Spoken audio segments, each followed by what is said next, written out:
So in this video, we are going to be using the equations for bubble pressure, temperature, dew pressure, temperature that we found in the last video to create plots of a binary vapor-liquid equilibrium phase diagram at a given temperature and pressure. So if we switch over to our code,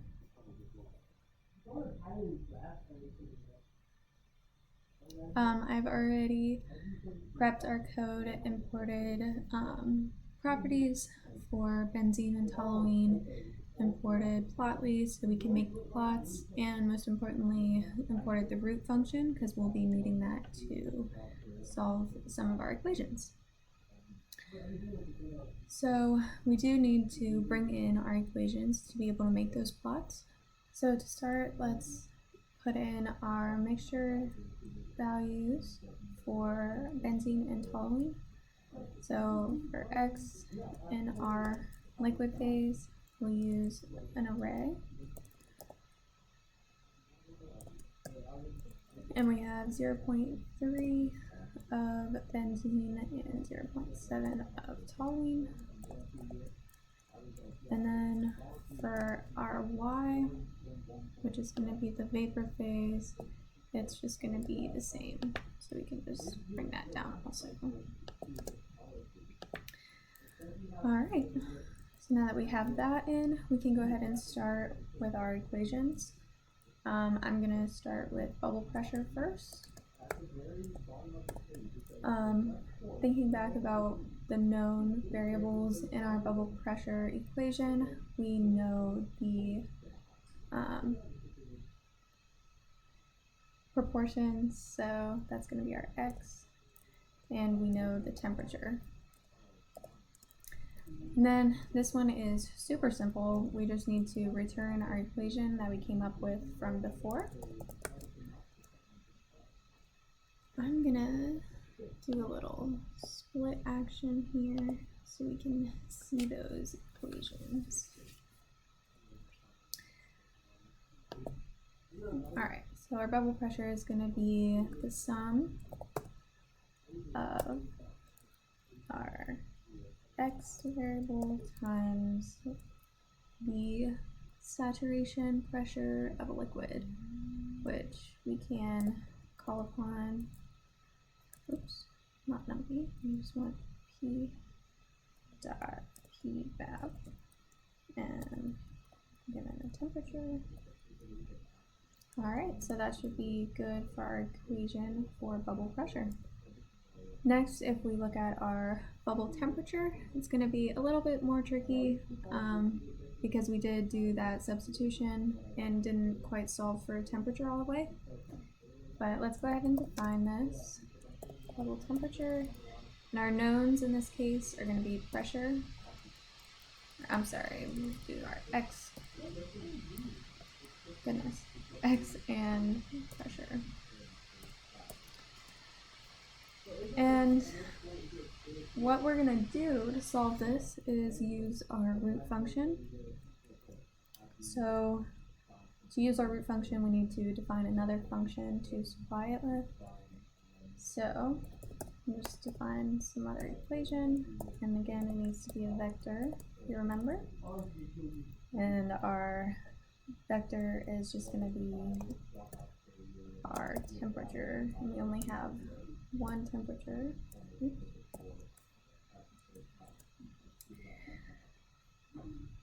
We only have one unknown, which is the temperature. Yeah. So our return for this function, we want it to be the equation of our bubble temperature. So if we were to move our right hand side to the left hand side, we would have P minus that summation is equal to 0. So that is basically what we want to do, because our 10 to the exponent a minus b over c plus t is the same as our saturation pressure of a liquid.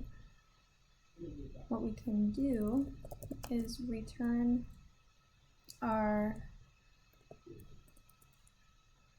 bubble pressure given X and a pressure,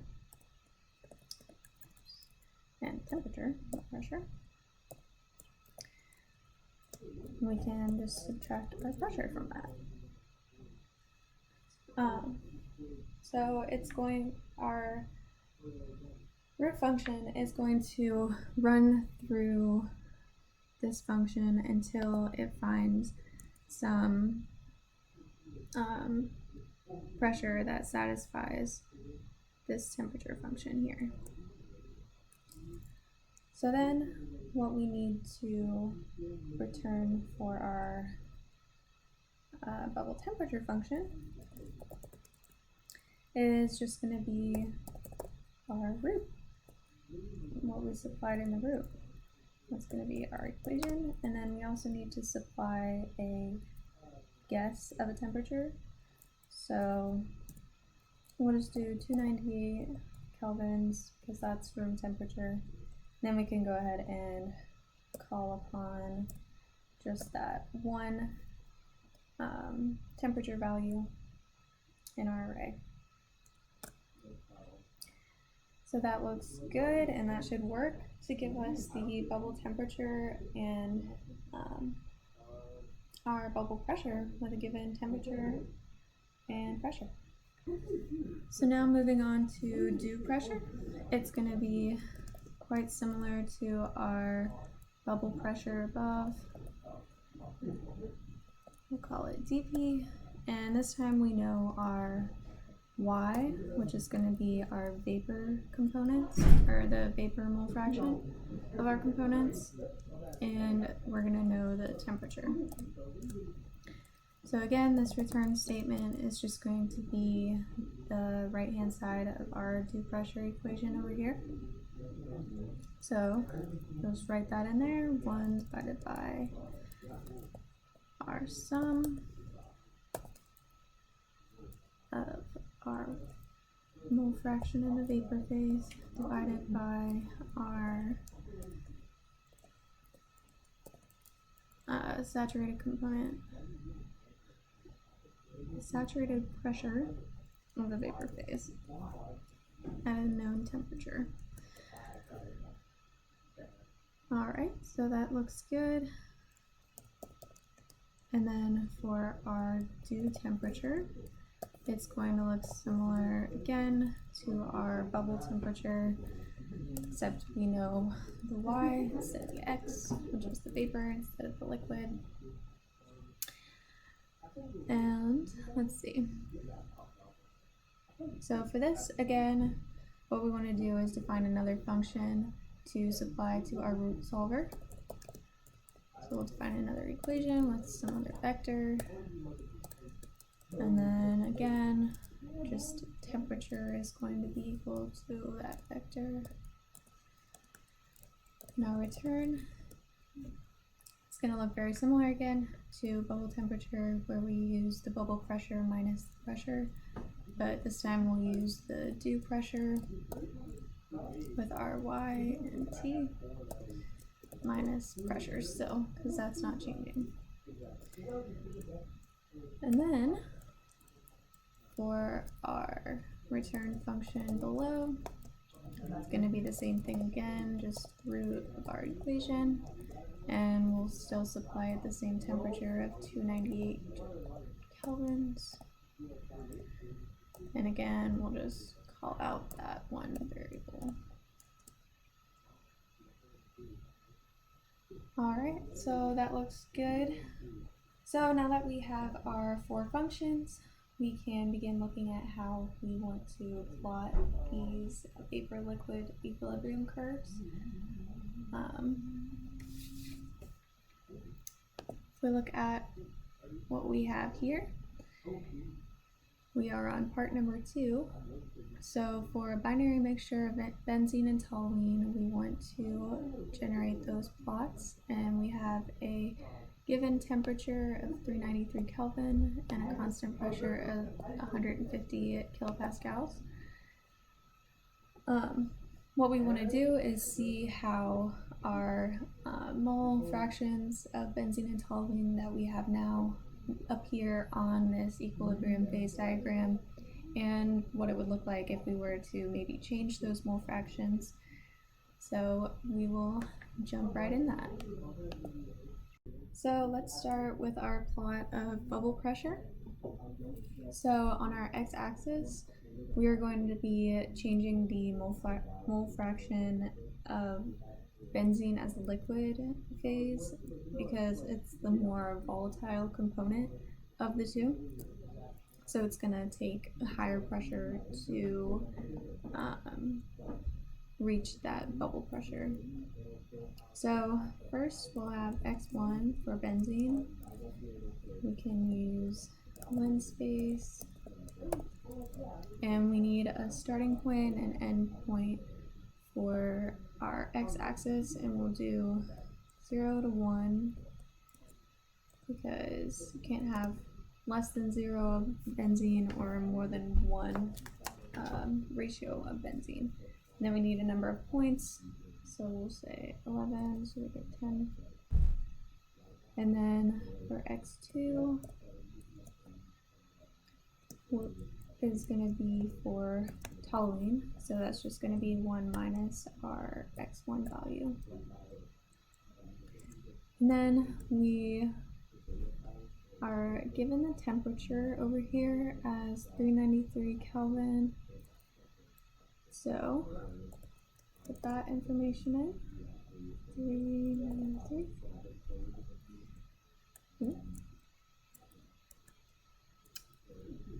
And then again, knowing our temperature, we can find the pure saturation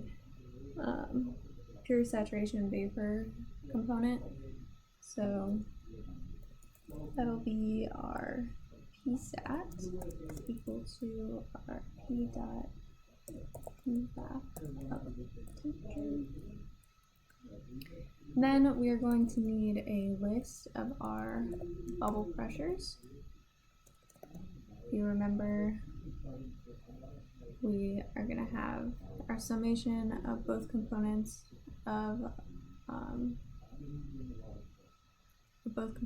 in the liquid phase. So we will have our x1 times our Psat, and we're going to specify that this is for benzene. Up above, I listed benzene first, so that's going to be 0 in our array here. And then we'll add, because it's our summation, our x2 times the Psat, and that's going to be a 1 for toluene. Alright, so let's shift enter that, make sure that's good. Now we can go ahead and make out our plot. We want to do fig equals make subplots. And we'll have one row, and we're going to want 2 columns because we're eventually going to have 2 plots. And then we need a fig add scatter. We want our x to be our x1 benzene, y to be our list of pressures. We want this in row 1 and column 1. Goodness. Alright, so let's see what this looks like. Alright, so you can see as our concentration of benzene is increasing, our pressure is also increasing. So this plot makes perfect sense. The pure saturated vapor pressure of each component is basically fixed because we are given a constant temperature. So as we are increasing the concentration of benzene, the bubble pressure is also going to increase as well. So this makes sense. So now that we have our plot for bubble pressure, let's go ahead and make a plot for dew pressure as well. So again, we'll start out by making a list of our dew pressure, but this one's going to look a little different. We're going to use empty brackets, and this is because we can't compute our dew pressure the same way that we computed our bubble pressure, because our components were given to us in the vapor phase, so we need to have them in our liquid phase to calculate our dew pressures. So to do this, we're going to use a for loop, and we can use this loop and then append our dew pressure function from above to calculate those dew pressures. So for our for loop, our variable for the mole fraction of the more volatile component benzene, we'll use y1 instead of x1, because x1 was for the vapor phase, so we want to use a different variable. And our range is going to be an x1, which is our more volatile component in the vapor phase. And what we need to add to our for loop is going to be the mole fraction of our less volatile component, like we did with x2 equals 1 minus x1. So we'll do the same thing just with y's instead. Alright, so we already have our temperature given, so we don't need to add that.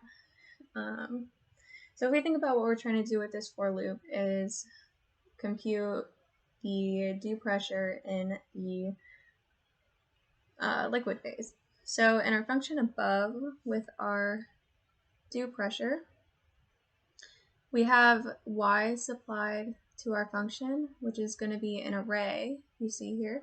So we need to go ahead and make an array for y that's going to combine both of our components, benzene and toluene. So we'll go ahead and do that. It's an array. And then we'll have y1 of benzene, y2 for toluene. And now we can go ahead and make our list of dew pressures. We want to append. And so we can bring in that function now for dew pressure, calling in y and t temperature. All right. Uh-oh. Oh, I forgot the semicolon. There we go. Not good.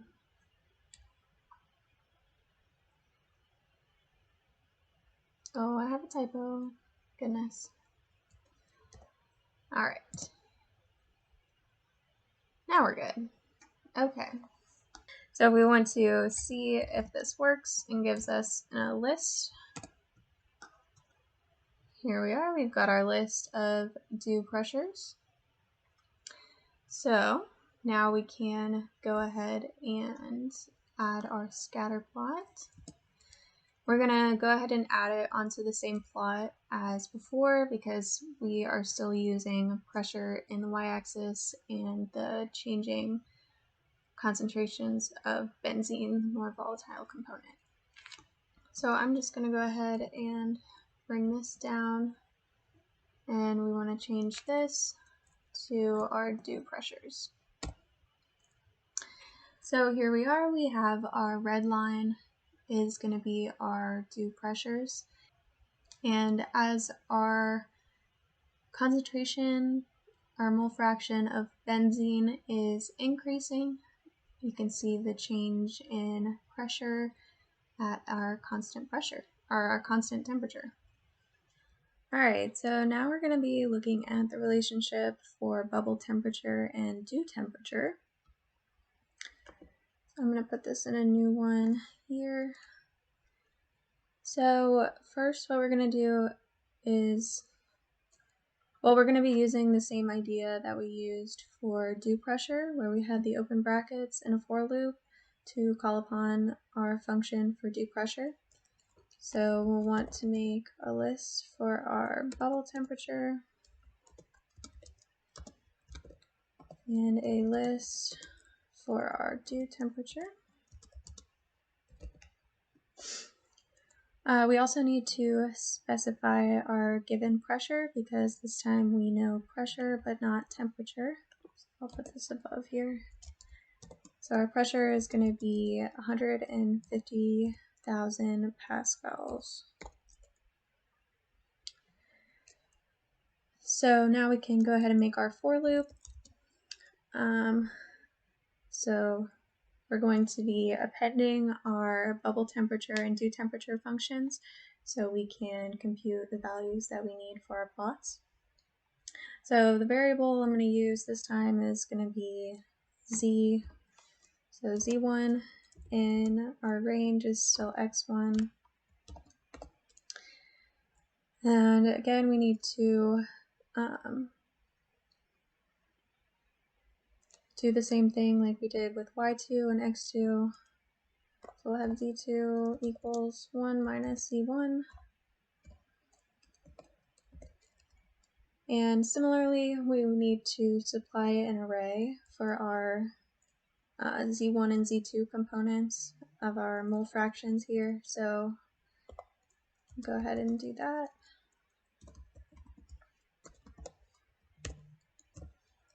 So we'll have our more volatile component and our less volatile component. Oops. So now we can go ahead and append our functions to make our lists. So starting with bubble temperature, we'll append our bubble temperature function, supplying z, and we know the pressure. And then for our list of dew temperature, do the same thing, just with dew temperature.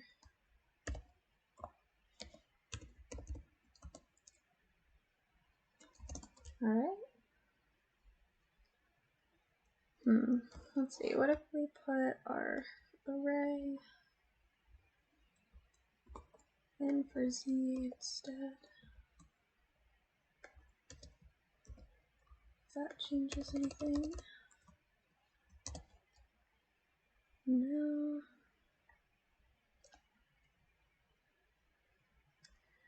All right, instead of making this in a new, just put it up here.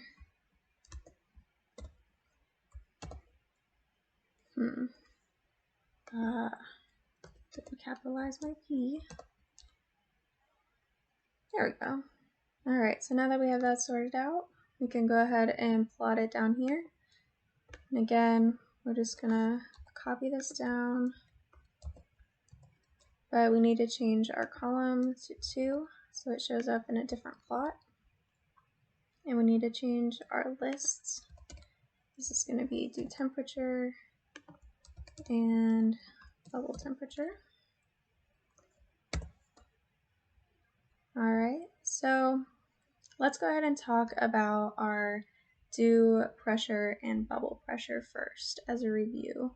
So we can see that as we're increasing the mole fraction of the more volatile component, the pressure is also going to increase here. So we have an increasing linear line for our bubble pressure and then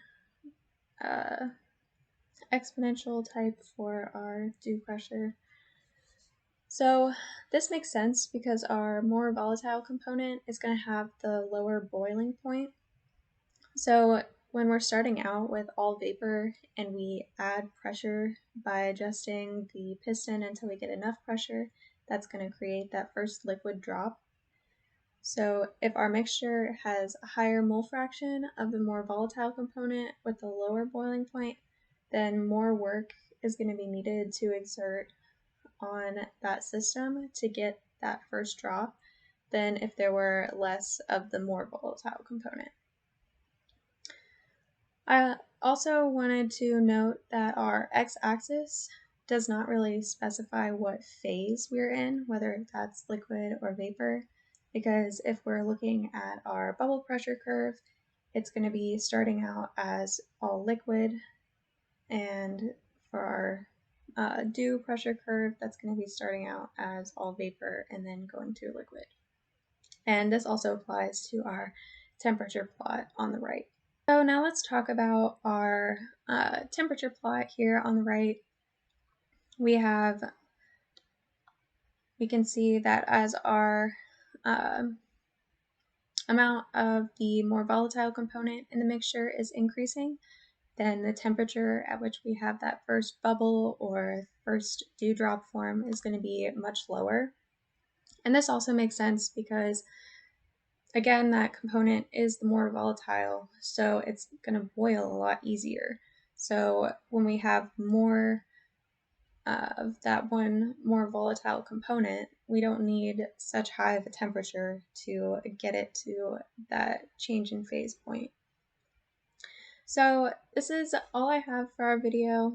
I hope you enjoyed and learned a little bit more about the relationships of bubble pressure to dew pressure and bubble temperature to dew temperature.